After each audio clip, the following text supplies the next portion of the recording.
doing this evening? Good. Blessed. Man, you guys look pretty awesome from up there. Especially you with the mask. I know some of you feel at home. You know, especially you that were convicted before crimes that involve masks. So, amen. It's good to be in the house of the Lord this evening. Before I speak, my wife is going to sing a song for us. Amen. Amen. Good evening, everyone. It's good to be here. And so the song that I chose to sing tonight, the title of it is called There Was Jesus. Basically what the song is about is when we go through things in life, whether they be good or bad, when we feel like we're all alone, we're not. We're never alone.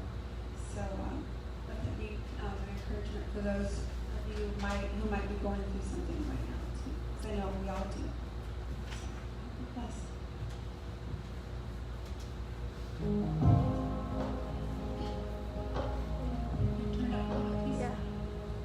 Every time I try to make it on my own. Can you turn it up, please? Every time I try to stand, I start to fall. All those lonely roads that I have traveled on, there was Jesus.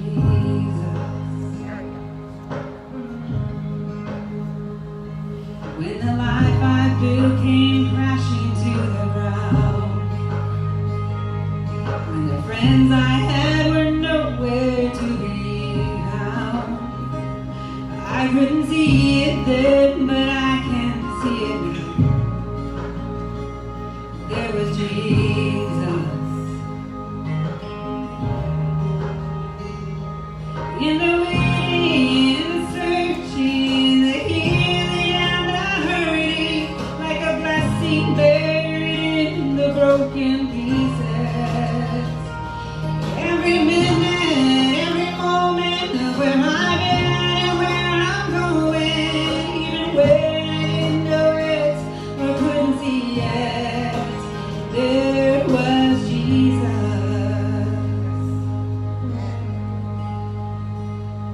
For this man who needs amazing kinds of grace, for forgiveness at a price I couldn't pay. I am perfect, so I thank God every day. Thank you, Jesus. In the waiting, in the searching, the healing and the hurting, like a blessing buried in the broken pieces. Every minute, every moment of where I've been and where I'm going, even when I didn't know it or couldn't see it, there was Jesus on the mountains and the valleys, in the shadows of the alleys, in the fire, in the blood, always is and always was.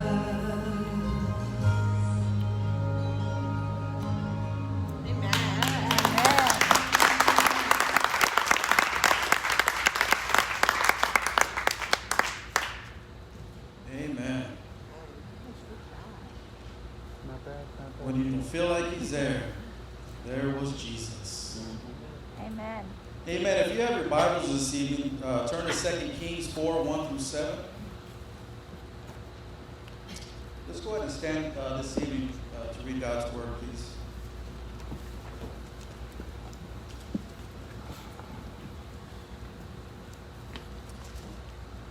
The word of God reads, "The wife of a man from the company of the prophets cried out to Elisha, 'Your servant, my husband, is dead, and you know that he revered the Lord.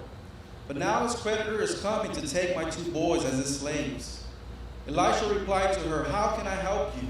Tell me, what do you have in your house?' 'Your servant has nothing there at all,' she said, 'except a small jar of oil.' Elisha said, 'Go around and ask all your neighbors for empty jars. Don't ask for just a few. Then go inside and shut the door behind you and your sons. Pour oil into all the jars and as each is filled, put it to one side. She left him and shut the door behind her and her sons. They brought the jars to her, and she kept pouring. When all the jars were full, she said to her son, "Bring me another one." But he replied, There is not another jar left. Then the oil stopped flowing. She went and told the man of God, and he said, "Go sell the oil and pay your debts. You and your sons can live on what's left." Pray with me tonight. Father, we just come before you, God, in the precious name of Jesus, Father. Father God, I pray, Lord God, that I would decrease and that you might increase tonight, God. Father, I pray that tonight that you would be high and lifted up, God. I pray, Father God, that this word will go forth, Father, that it will land on deaf ears tonight, God. Let ears be open, let hearts be open tonight, Father. I pray, God, that those that come looking, God, would see. Those that come expecting would find, God. Father, I pray, Lord God, that you would do a miracle in this house tonight, God. In Jesus' name, amen. You may be seated. Amen. At some point, every person in this room is going to arrive at the low point of life. There will come a day when you will reach the end of your rope. Some have already been through it and can testify about it. Others are there right now and are looking for some help. And others will arrive there someday. How many here tonight can agree that you are at the end of your rope? Maybe you lost a job and are struggling financially. Maybe you just had enough of what is going on around in the world today. Or maybe you feel lost, empty, and far from God. Anybody know what I'm talking about tonight? You see, here in this portion of Scripture, we find that this woman finds herself at the end of her rope and in desperate need. She just lost her husband, and now the creditors are there to take her 2 sons. There are many tonight in this house and all over the world who have suffered loss in one way or another. Many are at their lowest moment of their life and don't know what to do. You know, I know for me, I'm at the end of my rope with this coronavirus. I'm at the end of my rope with senseless killings, senseless murders, riots, breaking into stores just to loot and steal. I'm at the end of my rope with 2020. Just claiming something. Is anybody at the end of the rope with 2020 beside me? Amen. But you see, what we do first determines what happens next. What we do first determines what happens next. So what do you do first? Right. See, verse 1 says that she cried out to Elisha. The widow did not turn to the world to solve her problem, but to the Lord. See, that's the first thing we should be doing. Is we're in a time of crisis. Especially right now, we should be on our knees. Yes.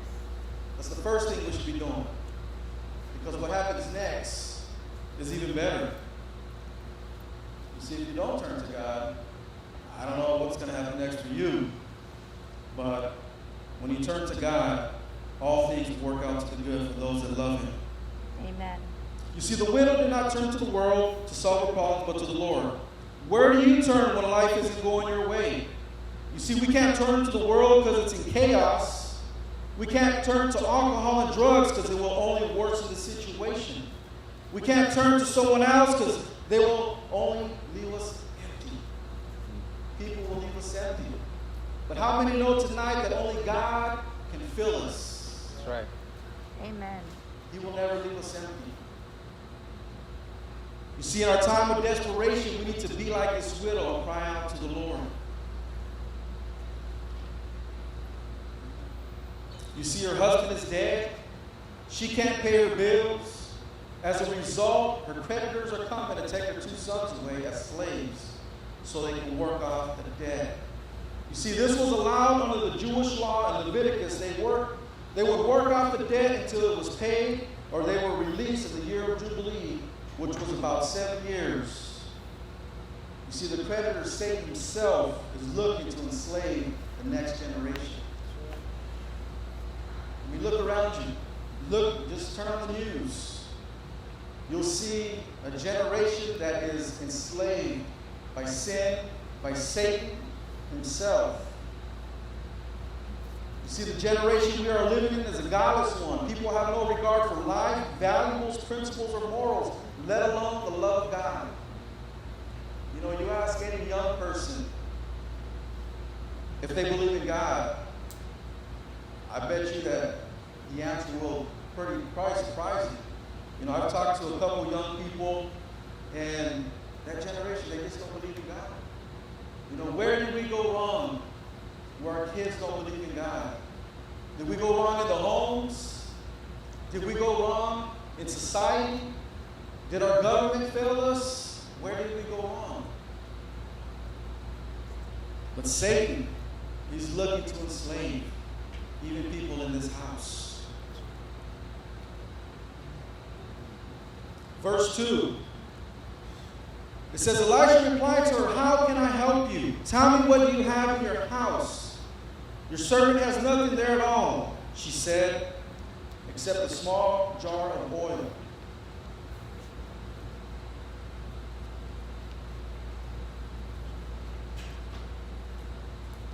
You see, the Lord erased the widow's faith in two questions asked by Elisha. What do you need? And what do you have? By those two questions, this woman was made to see the size of her need and the smallness of her own resources. She needed everything, and she had very little. She needed much, but she could not possibly meet her own needs. When we stop to and honestly answer those two questions, we will realize that we need more than we will ever be able to supply by ourselves. God does this to erase our faith. He's not trying to erase our faith in Him. He's trying to erase the faith in ourselves. You see, as long as we think we can, He won't. That's right.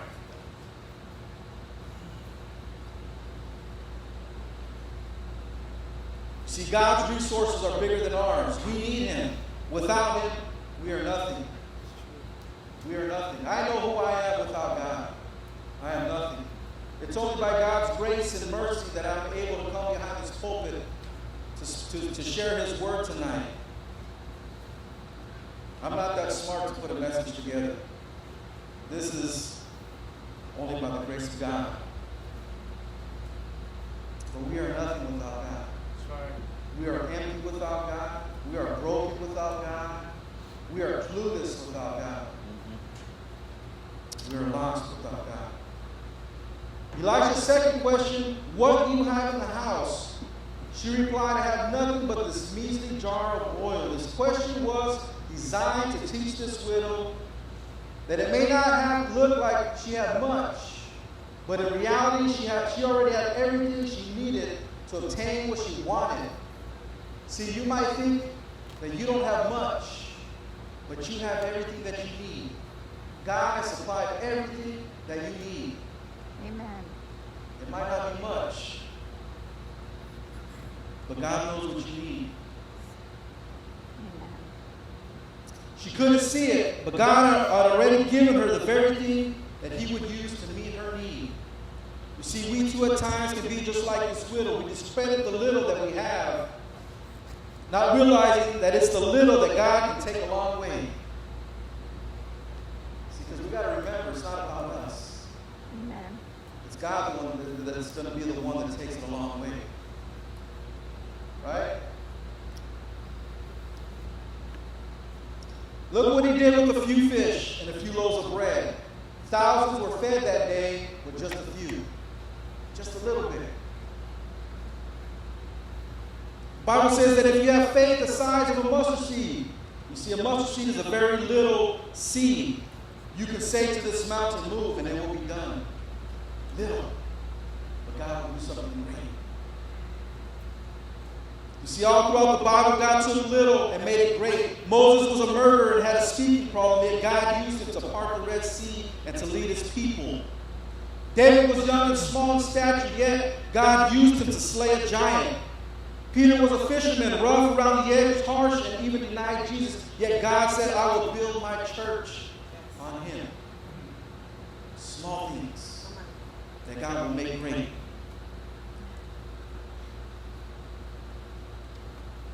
You see, all these men had very little or nothing to offer. But there is something about nothing that moves the hand of God. There is something about nothing that moves the hand of God. Everything you need you already have. Everything you need, the Lord has given to you to be successful. You see, He didn't leave us to be sabotaged. He has equipped us with everything we need to fulfill the calling He has placed in our lives. Each and every one of you have something to offer. You might think, well, I don't have an education. Half the guys in the Bible didn't have an education. That's right. I don't have a degree. You know, whatever your excuse is tonight, as long as you're available, God can use you. Amen. You see, the oil was insignificant to the widow. What might seem significant to you is exactly what God will use to provide a miracle. That thing that you think doesn't mean anything, God will use it to provide a miracle. Don't minimize what you have and focus on the problem. Focus on what you do have. Amen. Focus on what you do have. You know, I know that some people, you know, even a lady here, you know, she made these little gumball jars out of a pot or whatever, and a fish bowl. And cool, painted them, put stickers on them. You know, maybe she wasn't educated, I don't know, maybe, but you know what? She had something. She took that and made something out of it. And God blessed her with finances because of it. You know, we might think that we don't have anything to offer. You know, maybe you're not a preacher. Maybe you're not a singer. But can you talk to somebody? Can you share your testimony with somebody? You have something to offer. Even if you think it's little. It might be that little thing that you say to somebody that might change their life. Verse 3.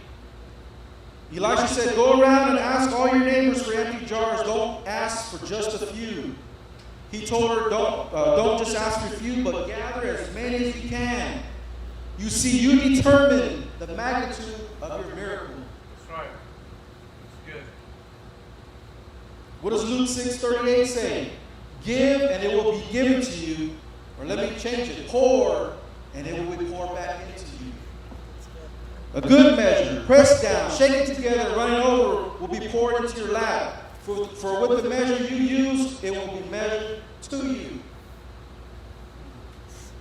You determine the magnitude of your miracle. So if you're just pouring a little bit, you're just going to get a little bit. Man, go get the dump truck and just start pouring that stuff. Come on.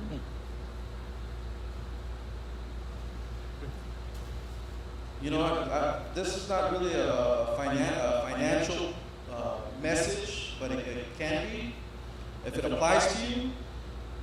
But I remember one time I didn't give to God. And man, I felt horrible. And, you know, I think God taught me a lesson. But even in times, now learning that lesson that I didn't give to God, I've been faithful, even with the little that I didn't have. And I'll tell you what, you know, I took a hit during the 2008 downturn of the economy. Man, I'm busy right now with work.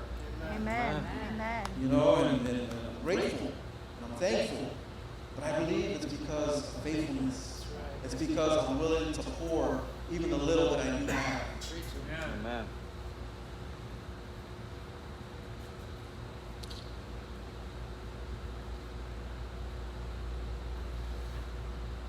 So he tells her to make sure that they're empty, the vessels. Why did Elisha tell her empty vessels? You see, God can't fill what's already full. God can't fill a vessel that is full of pride. God can't fill a vessel that is full of hate. God cannot fill a vessel that is full of self. Emptiness is a gift from God. Emptiness tells us we have need. God loves leading us into empty places where we can lean on nothing except His provision. If you and I are going to experience God's presence and provision, or if we are not experiencing God's presence and provision, could it be that we are not empty enough? Come on.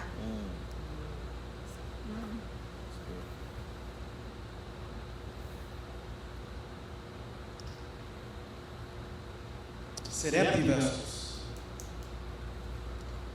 Not cracked ones either. That's what it's going to do. Throw it on the potter's wheel. It's got to be shaken. But empty vessels. Empty vessels. Can God find an empty vessel tonight to put a miracle in? You see, if He did it for the widow, He surely can do it for you. You're no different than the widow tonight. I'm sure that there's people in this house that have need. Verse 4. He said, then go inside and shut the door behind you and your sons. Pour oil into all the jars, and as each is filled, put it to one side. She left him and shut the door behind her and her sons. They brought the jars to her, and she kept pouring. You see, the widow was obedient even though she saw so many vessels and had so little oil. But she began to pour anyway. Maybe you're here tonight and feel like you have nothing to offer God. And maybe you might be feeling deserted or dried up. Is it possible that you stopped pouring? Come on. Have you stopped pouring? You know, I know it's hard to pour when you feel poor, whether poor financially or poor in spirit. The last thing you want to do is tell somebody about Jesus. The last thing you want to do is tell somebody else that's going through the same thing. But the oil only flows when you start pouring. That's right. That's the only time the oil is going to start to pour and flow.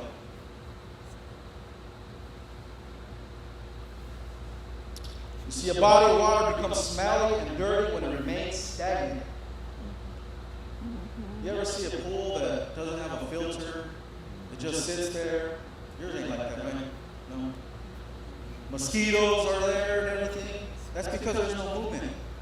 There's no circulation. We can become that way sometimes in our Christian walk, stagnant. We need to start pouring again. Begin to pour and flow again. Be useful once again in the Master's hand. God has called us to be empty vessels that He can pour in, and in return we can pour into others. That is when we will begin to see and experience the overflow.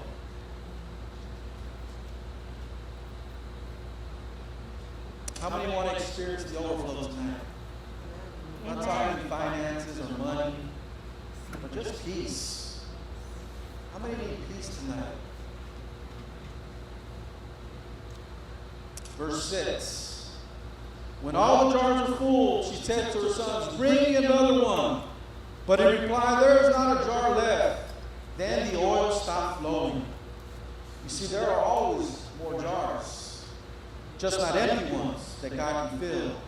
And when that happens, the oil stops flowing. God will not squander the oil or His Holy Spirit. He's not going to waste it on vessels that are already full.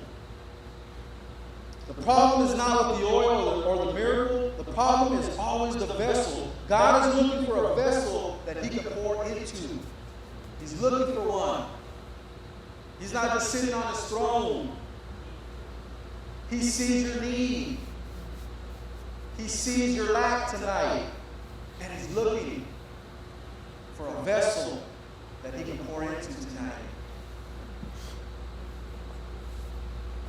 The problem is available vessels. The oil stopped when no more vessels were available. You see, the vessel does not give value to the oil. No more than a shoebox gives value to the shoes. The oil gives value to the vessel. It's the Spirit of the living God that is valuable. That's right. Amen. Amen. It's the Spirit that brings His message to life in our hearts. It has the power to transform our lives and to keep us steadfast and anchored to Him when the storms strike. There is no other in history that has the inspiration, truth, and power than the Spirit of the living God. That's right.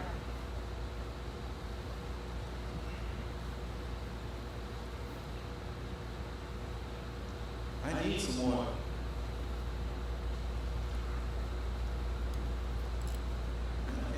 paper out. There we go. Man.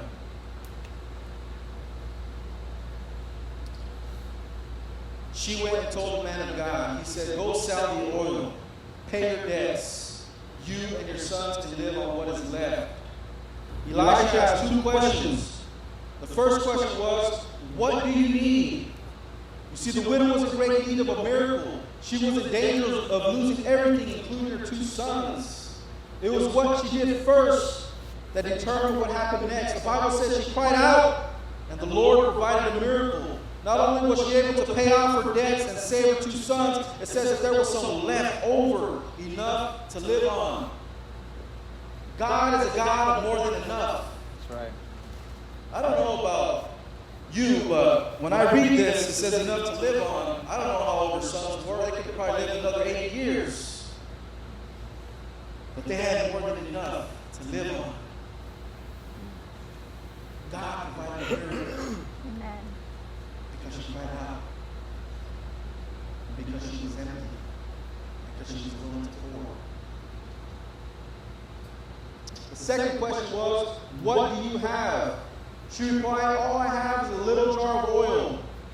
It would be that little jar of oil that God will use to bring a miracle. How many need a miracle tonight?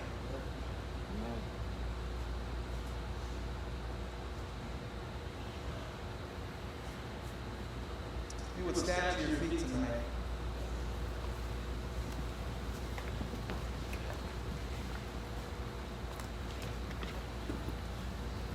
Praise the Lord. Worship. Tonight I would ask those 2 questions. What do you need? What do you need? Do you need a miracle? Do you need a touch from God? Do you need God to pour back into you? What do you need? Do you need a job? Health? What do you need?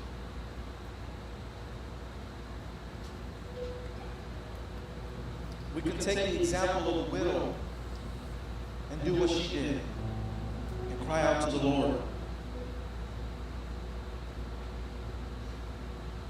The second question he asks is, what do you have? Each and every one of us has something to offer God. Though we might not think that we do, God did not save us for no reason. He saved us to use us. And He gave us everything that we needed to be successful in the calling that He's placed in our lives. So what do you need? And what do you have to offer God? Maybe you don't think you have anything to offer God. Maybe you're in a place where you're far from God.